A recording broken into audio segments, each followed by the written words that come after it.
Hello everyone, it's me, Chaff Commander Coffee, and we are back with my second episode of my Realism Invictus 3.5 guide series.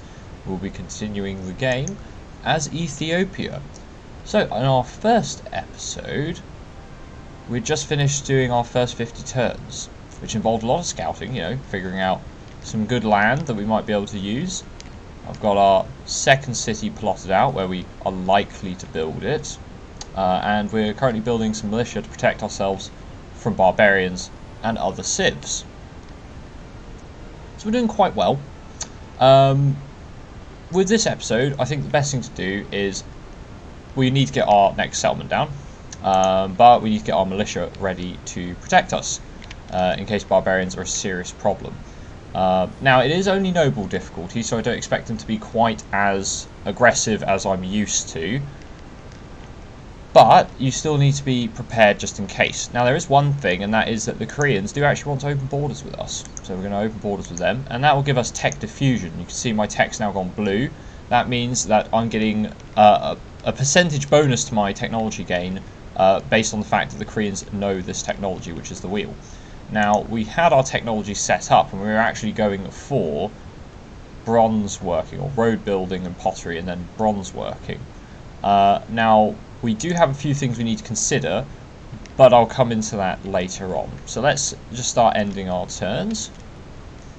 Our scouts need to continue exploring.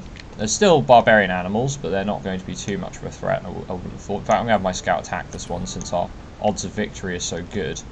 And our warrior here, this scout's currently healing up.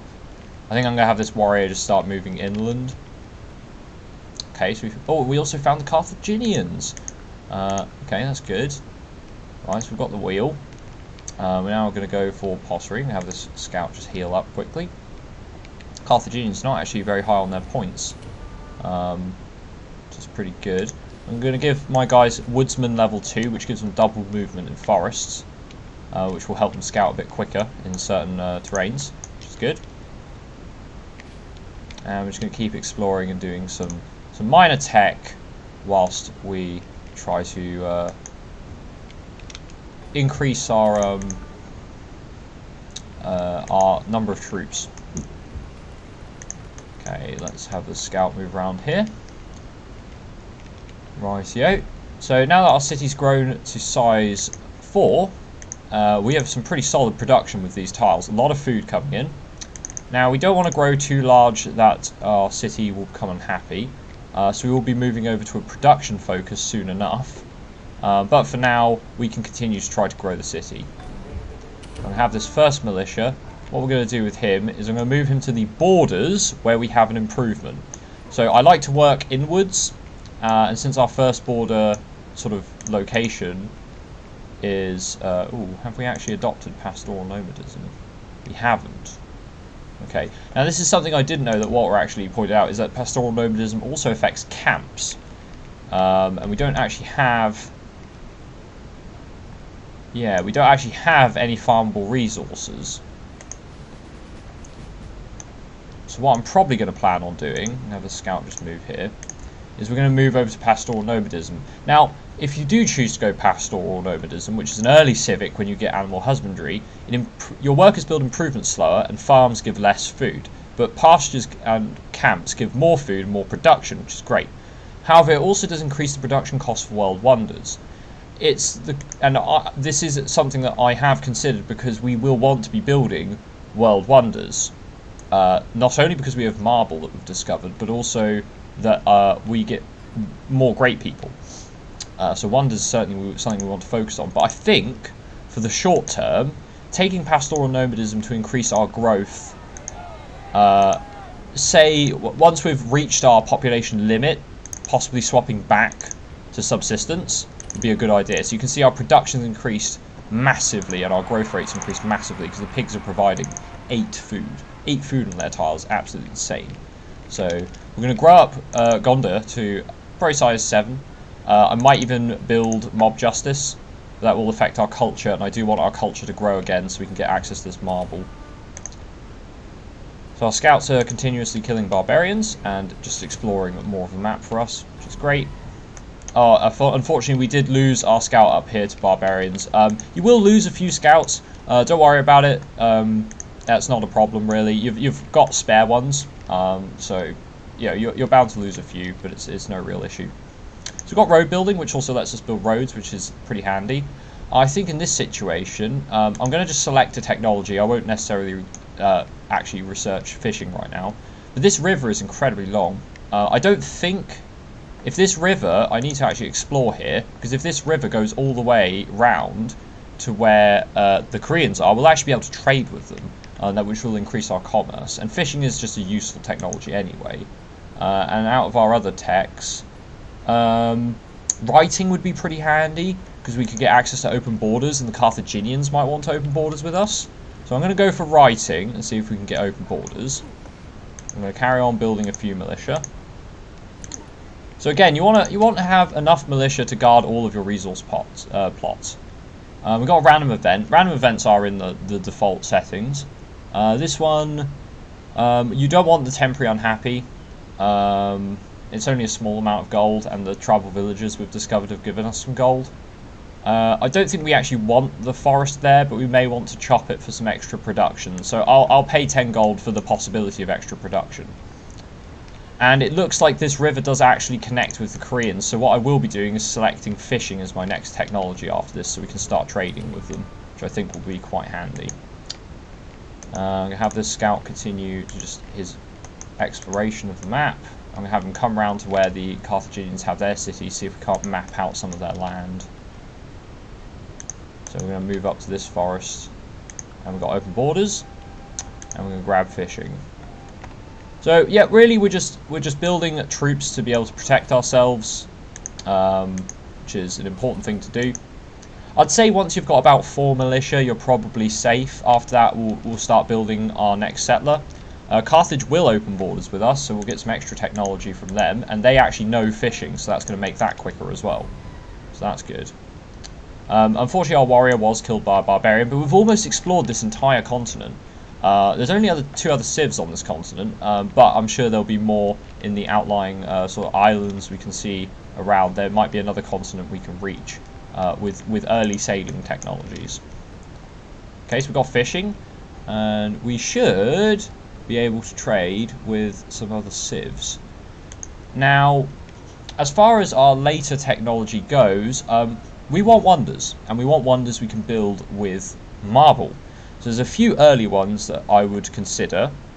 There's one at Polytheism, the Temple of Artemis. Now, if you've got a camp and a deer, this is particularly good. So I think we're going to go for Polytheism, because we have got deer, and that would give us 10% extra commerce if we have deer in the city, and 100% trade route yield. It's better to build in a coastal city with deer, but I think it's still fine to build the Temple of Artemis. And after that, we're going to take more techs that will help us. The Parthenon is an amazing thing to couple with philosophical as a trait, because we get even more great people. I think after that we're going to go for literature, because then that enables the Great Library, which is another wonder you build with marble. And if we can get those 3 wonders, we'll be miles ahead of the other civs. We're going to rebuild the forest again for the same reason. And we're going to have this scout just finish up exploring this land over here. There's some horses, that's useful to know. Okay, so we've finished exploring as much as we really can. So what I'm going to do is I'm going to have this scout move over to where we're going to build our new city, so he can fog bust. Now, barbarians can't appear in tiles you can see that are visible to you, but in the fog of war, even if you've discovered it, so we know that there's hills here, we know there's silver here, barbarians could still spawn on it because we can't see it at this current point in time. We don't want to get animism. That's a new civic that affects you if you're close to jungles and you build lots of slash and burn farms. We don't want that right now. We definitely want a carpenter. So we've got our 4 militia. I think 4's probably a good number, and this deer's behind our city, so it's a bit safer from barbarians. So you generally, if you've got your back to a coast or to a mountain range, you don't need to get militia to protect it. Whereas the carpenters can be really useful because we get 10% extra production because we have access to prime timber. So that's good. So we're going to build the carpenter, and Gondor's now going to get to size 6, which is amazing. and I think we need to stop growing, which we've set to avoid growth on unhappiness. And now we can swap back from pastoral nomadism back to subsistence economy, because our city's at its largest size it can get. Now this has affected its food income, but it hasn't affected its production. Not very much. It's affected it by 2 points, which is not huge, and the carpenter will make up for that.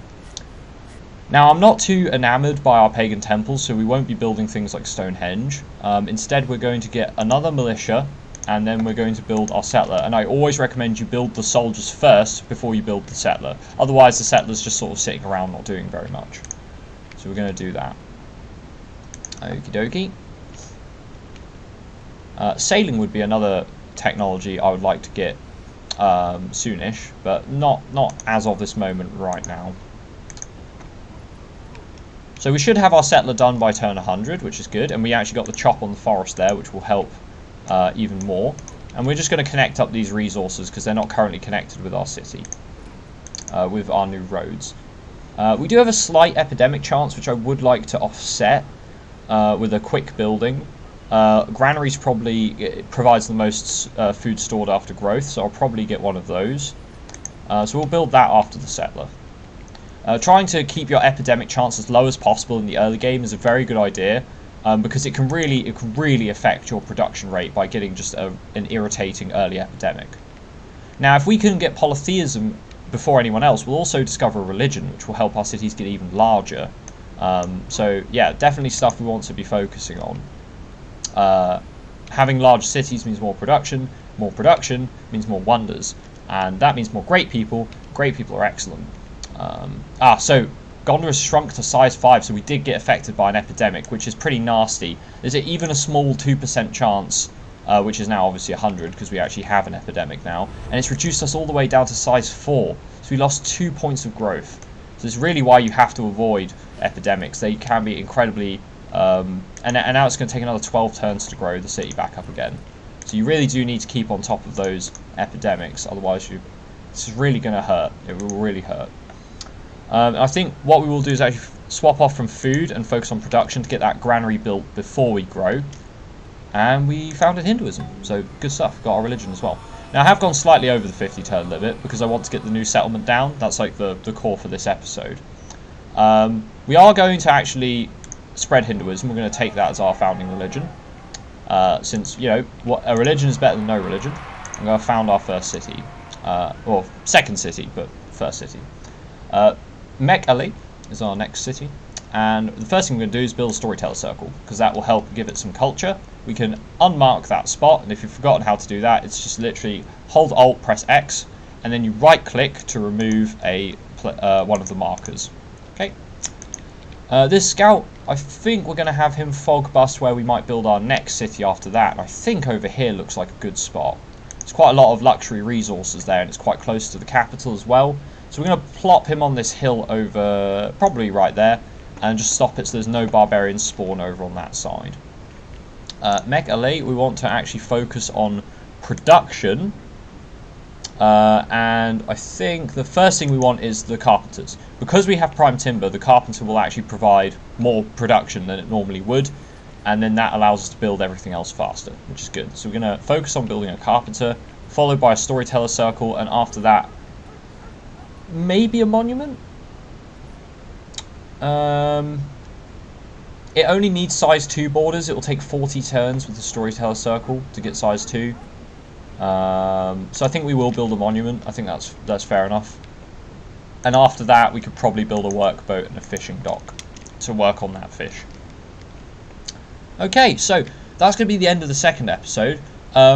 We finished scouting our continent. Now, your continent might be larger, or there may be various other factors which means you're still scouting. Maybe your scouts got killed early on, but you'll probably have scouted enough by your first 50 turns that it won't matter. And what you want to focus on in your next 50 turns is getting that next city down and having enough defenders. So we have currently these 4 militia, including our 2 defending our cities. So we've got 6 units, which means that we are actually stronger, as you can see. We're stronger than the Koreans and the Carthaginians. So neither of them are very likely to declare war on us. I mean, they are far away, But you'll be surprised how far the AI are willing to walk to attack you if they think they can win. Because, you know, they can plunder you for gold and things like that.